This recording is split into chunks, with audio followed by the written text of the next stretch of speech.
আমাদের সঙ্গে আছেন ঢাকা বিশ্ববিদ্যালয়ের অর্থনীতি বিভাগের অধ্যাপক, বাংলাদেশ মাইক্রো ক্রেডিট রেগুলেটরি অথরিটির নির্বাহী প্রধান এবং বাংলাদেশ অর্থনীতি সমিতির অন্তর্বর্তীকালীন কমিটির সদস্য সচিব ডক্টর মোহাম্মদ হেলাল উদ্দিন। স্যার, আপনাকে স্বাগত আমাদের অনুষ্ঠানে।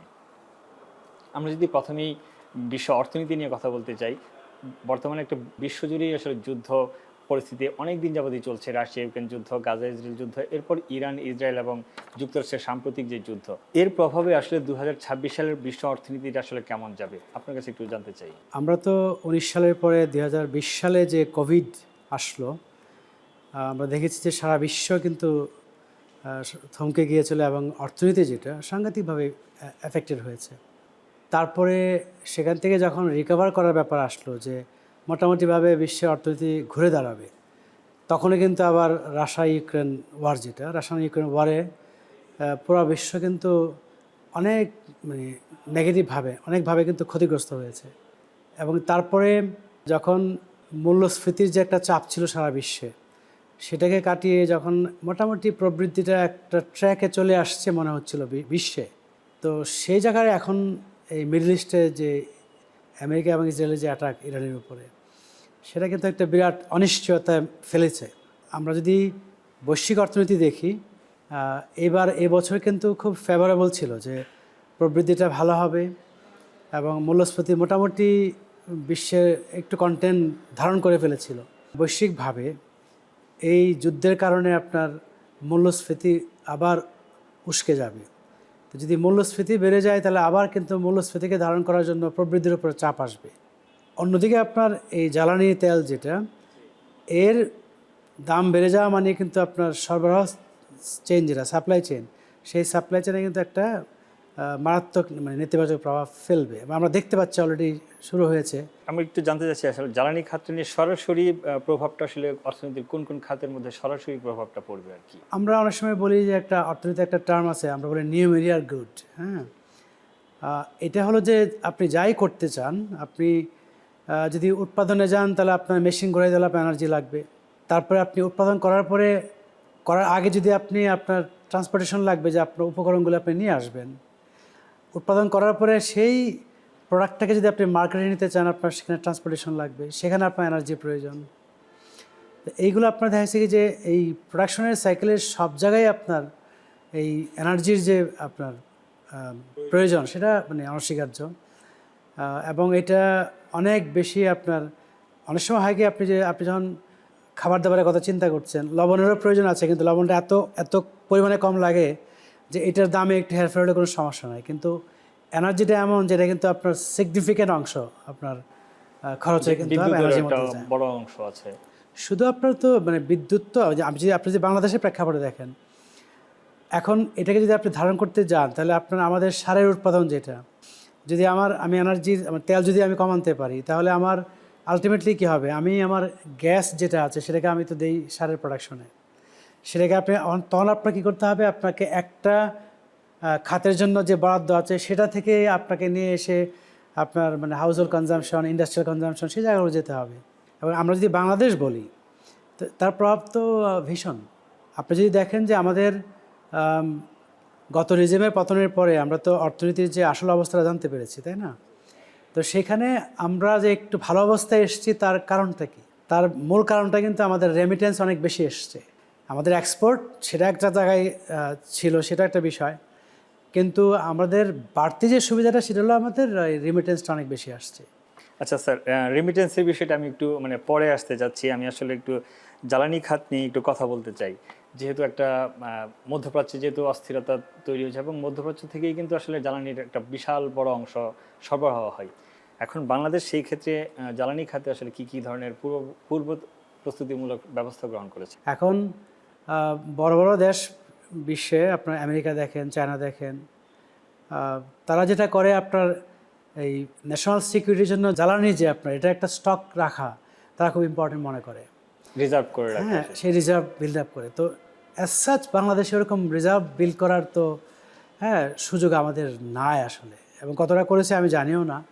সেটা কি আপনি ক্যাপাসিটির কথা বলতেছেন, নাকি হচ্ছে যে আসলে আমাদের ইনফ্রাস্ট্রাকচারটাই নাই? প্রথম হলো যে ইনফ্রাস্ট্রাকচার তো হবে আমরা যখন সেটা করতে চাইবো।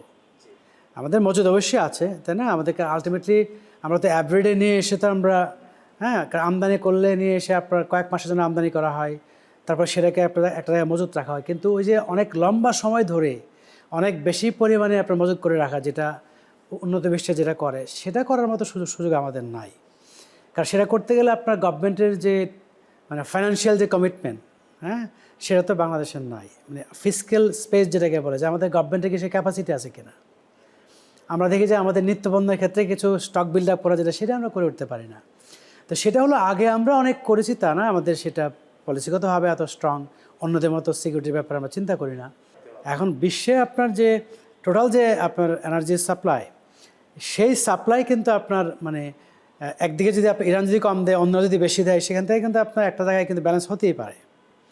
কিন্তু যদি একটা দীর্ঘমেয়াদী সম্ভাবনা থাকে যে এটা চলবে, তখন যাদের কিনা আপনার যেখান থেকে আপনার বেশি সাপ্লাই আসতে পারে, সাপ্লাই আসবে কিনা সেটা একটা প্রশ্ন। কিন্তু অন্যদিকে যে কথাটা আপনার আসছে যে আমেরিকা কিন্তু আপনার রাশিয়ান যে ক্রুড অয়েল, সেটাকে ইন্ডিয়া যখন নিচ্ছিল, সেখানে যে ব্যারিয়ারটা ছিল, এখন কিন্তু সেখানে বলেছে ঠিক আছে, আমার এটা যদি নেওয়া হয় আপাতত আপৎকালীন সময়ে, তাহলে ওই এনার্জির উপর যে সাপ্লাইয়ের যে চাপটা, যেটা সেই চাপটা একটু কমবে যদি এটাকে বিকল্প ইউজ করা যায়।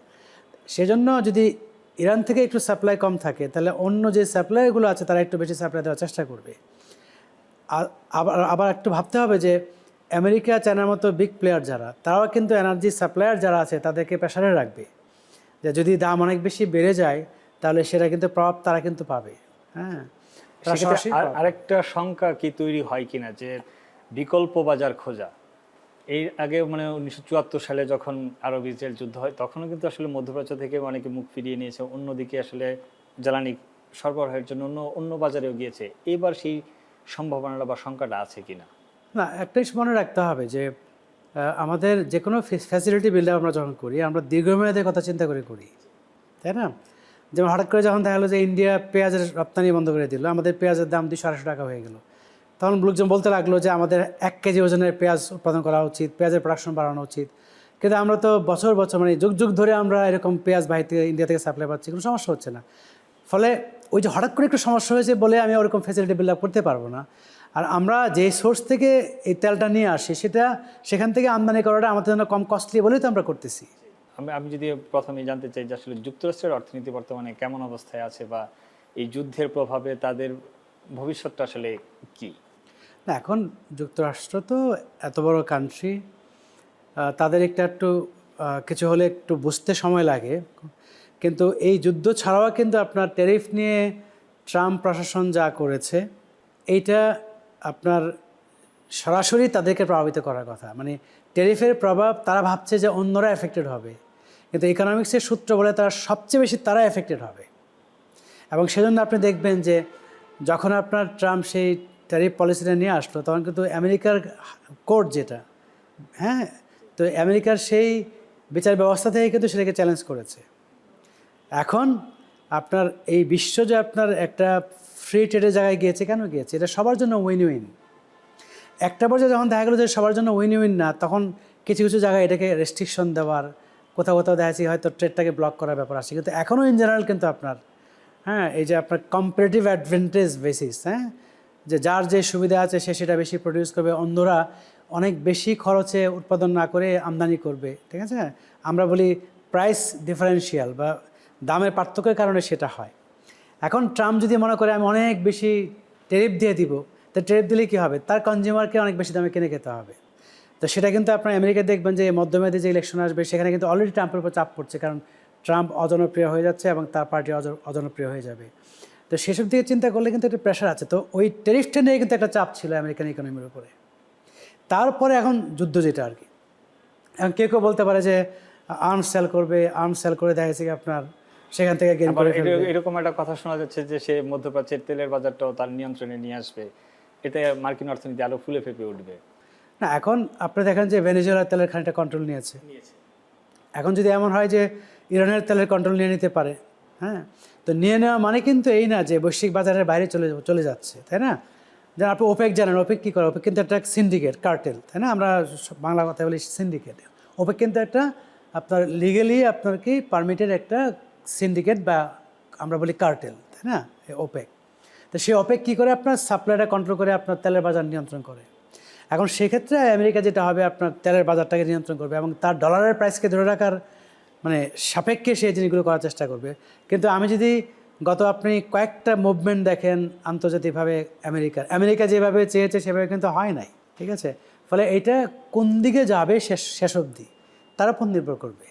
এখন আপনি ভেনেজুয়েলাতে আপনি গিয়েছে, প্রেসিডেন্টকে ধরে নিয়ে আসছে, যারা ক্ষমতাসীন তারা অ্যাগ্রি করেছে যে আপনি যেভাবে চান হয়তো বা খানিকটা কম্প্রোমাইজে এসছে, ফলে যারা বিরোধী তাদেরকে ক্ষমতায় আনছে না। কিন্তু ইরানের ক্ষেত্রে যে ঘটনা এরকম ঘটবে নট নেসেসারিলি। আচ্ছা, এবার একটু আমি বাংলাদেশ প্রসঙ্গে আসতে চাই। 2026 সালটা আসলে বাংলাদেশের অর্থনীতিকে আপনি কেমন দেখছেন বা কোন পর্যায়ে যাবে? খুবই হ্যাকটিক, খুবই চাপের মুখে অর্থনীতি আছে। একে তো আমরা আমাদের গত 15-20 বছরে বিভিন্ন ধরনের পলিসিগত মিসম্যাচ, তারপরে আমরা যে কিছু দুর্নীতির ব্যাপার দেখি, ব্যাংকিং সিস্টেমের যে একটা বিরাট লস হয়েছে আপনার, লোনের মানে উল্টাপাল্টা লোন টোন নিয়ে ডিফল্ট হয়েছে।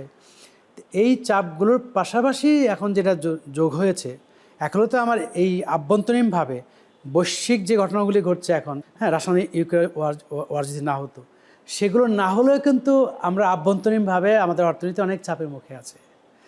এখন আভ্যন্তরীণ যে বিষয়গুলো সেগুলোতে হয়তো আমরা যে সঠিক পলিসি নিতে পারি, আস্তে আস্তে আমরা কাটিয়ে উঠতে পারি। কিন্তু এই যে ইরানের যে ব্যাপারটা আসছে, হঠাৎ করে এমন একটা চাপ আসছে যার জন্য মোটেও আমরা প্রস্তুত ছিলাম না। তাহলে ওই যে আভ্যন্তরীণ 15-20 বছরে অর্থনীতির যে চাপ তৈরি হয়েছে, আমরা এখন যে ট্যাক্সের ইনকাম, সেই ট্যাক্সের ইনকাম দিয়ে আমাদের চলতি ব্যয় যেটা গভর্নমেন্ট মেশিনারিজের জন্য যে অনুন্নয়ন ব্যয় যেটা আমরা বলি, সেটাকে আমাদের মানে আমরা ট্যাক্স দিয়ে করতে পারি। তাহলে এর বাইরে আপনার আমাদের উন্নয়ন বাজেট যেটা পুরোটাই আমাদের ধার করতে হয়।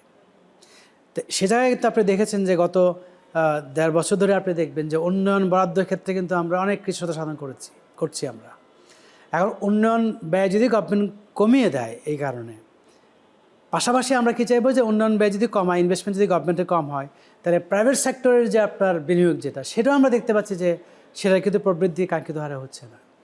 এখন গভর্নমেন্ট যদি পর্যাপ্ত বিনিয়োগ করতে টাকা না করে, প্রাইভেট সেক্টর যদি পর্যাপ্ত বিনিয়োগ না করে, তাহলে আমার কর্মসংস্থান কোত্থেকে আসবে? জি, আমি একটু কর্মসংস্থানের বিষয়ে আসলে শ্রমবাজারের ভবিষ্যৎটা কি আসলে বাংলাদেশের প্রেক্ষিতে? শ্রমবাজারের ভবিষ্যৎ বলতে তো আমরা যেটা মনে করি যে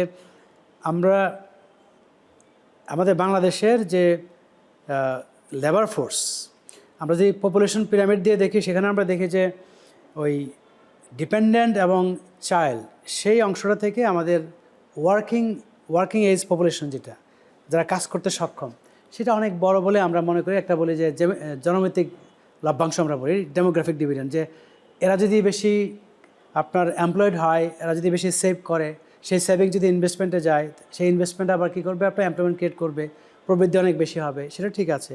কিন্তু আমরা দেখতে পাচ্ছি আমাদের শিক্ষিত বেকার অনেক বেশি। এখন এই শিক্ষিত বেকারকে যদি আপনি এমপ্লয়েড করতে চান, সেটা হতে পারে বাংলাদেশের মধ্যে, হতে পারে বাইরে, হতে পারে আপনার দেখা যাচ্ছে কি তারা ফর্মাল সেক্টরে হবে অথবা নিজেরা সেলফ এমপ্লয়েড হবে।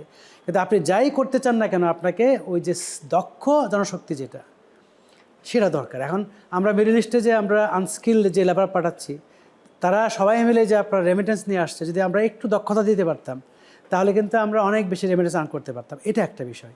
আরেকটা বিষয় হলো আপনার বিশ্বে কিন্তু আপনার ইউরোপ বা অন্যান্য জায়গায় এখন যেখানে পপুলেশন গ্রোথ নেগেটিভ হয়ে গিয়েছে, তারা কিন্তু বাইরে থেকে দক্ষ জনশক্তি আপনার আমদানি করতে চায়। তো সেই জায়গাটাতে আমরা কিভাবে দক্ষতা অ্যাড করে সেই মার্কেটগুলোকে ক্যাপচার করতে পারি। পাশাপাশি বাংলাদেশে আপনার ইন্ডাস্ট্রিয়ালাইজেশন যেটা, সেখানে আমরা এখন তো এআইয়ের সময় চলে আসছে, কিভাবে আমরা স্কিল ডেভেলপ করে তাদেরকে সে জায়গায় নিয়ে যেতে পারি। এখন সেই সব কিছু মিলে হলো আপনার ভবিষ্যৎটা। কিন্তু ইমিডিয়েটলি আপনি যদি দেখেন, ইমিডিয়েটলি একটা চাপের মুখে আছে, কারণ আমাদের কিন্তু এই যে পলিটিক্যাল ট্রানজিশন। বাংলাদেশ অর্থনীতি নিয়ে কি আশাবাদী হতে পারি 2026 সাল? না, আশাবাদী হওয়া বলতে কি, আপনার 26 সালে অনেক কিছু ফিক্স হয়ে যাবে, আমার কর্মসংস্থান অনেক বেশি তৈরি হবে, আমি এই ব্যাপারে আশাবাদী না। কিন্তু আমি আশাবাদী যেটা একটা ইতিবাচক দিকে একটা ট্র্যাক সেট, একেবারে একটা ট্র্যাকে চলে আসবে, যে আমরা দেখবো যে একটা ইতিবাচক দিকে আস্তে আস্তে যাচ্ছে। তো আমরা যদি দেখি যে না, একটা পজিটিভ ট্রেন্ড দেখতে পাচ্ছি এবং ইতিবাচক দিকে আস্তে আস্তে সামনের দিকে যাচ্ছে, সেটাই আমি মনে করি যে আমাদের দরকার। কিন্তু হঠাৎ করে 6 মাস 1 বছরে আমরা 15-20 বছরের যে ঝামেলা, সেটা আমরা ক্লিয়ার করতে পারবো না। স্যার, আপনাকে অনেক ধন্যবাদ আমাদের সঙ্গে থাকার জন্য। আপনাকে ধন্যবাদ এবং দর্শকবৃন্দকেও